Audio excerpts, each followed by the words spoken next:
കോഴിക്കോട് തലക്കുളത്തൂരിൽ 14-കാരിയെ കാണാനില്ലെന്ന് പരാതി. സനുഷ ബേബിയാണ് വൈകിട്ട് മുതൽ കാണാതായത്. എലത്തൂർ പോലീസ് കേസെടുത്ത് അന്വേഷണം ആരംഭിച്ചു. അഭിജിത്ത് മുഴക്കുന്ന് ചേരുന്നുണ്ട് വിശദാംശങ്ങളുമായി.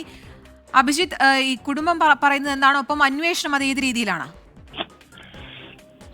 കീർത്തന, ഇന്ന് വൈകിട്ടാണ് സനുഷ ബേബിയെ കാണാനില്ലെന്ന് കാണിച്ച് കുടുംബം പോലീസ് സ്റ്റേഷനിൽ പരാതിയുമായി എത്തുന്നത്. തുടർന്ന് പോലീസിന്റെ ഭാഗത്തുനിന്ന് അന്വേഷണം ആരംഭിക്കുകയും ചെയ്തു.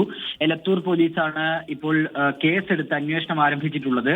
പോലീസ് പറയുന്നതനുസരിച്ച് ഒരു യുവാവിനൊപ്പം കുട്ടിയെ കണ്ടു എന്ന് പോലീസിന് ചില വിവരങ്ങൾ ലഭിച്ചിട്ടുണ്ട്. മാത്രമല്ല, ഈ മൊബൈൽ ഫോൺ ലൊക്കേഷൻ കേന്ദ്രീകരിച്ചുള്ള ഒരു അന്വേഷണവും പോലീസ് ആരംഭിച്ചിട്ടുണ്ട്.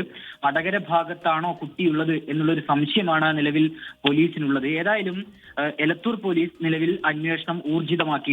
കീർത്തന, ശരി. കോഴിക്കോട് തലക്കുളത്തൂരിലാണ് 14-കാരിയായ സനുഷ ബേബിയെ വൈകിട്ട് മുതൽ കാണാതായത്. പോലീസ് അന്വേഷണം ആരംഭിച്ചിട്ടുണ്ട്. അഭിജിത്ത് മുഴക്കത്താണ് വിവരങ്ങൾ നൽകിയത്.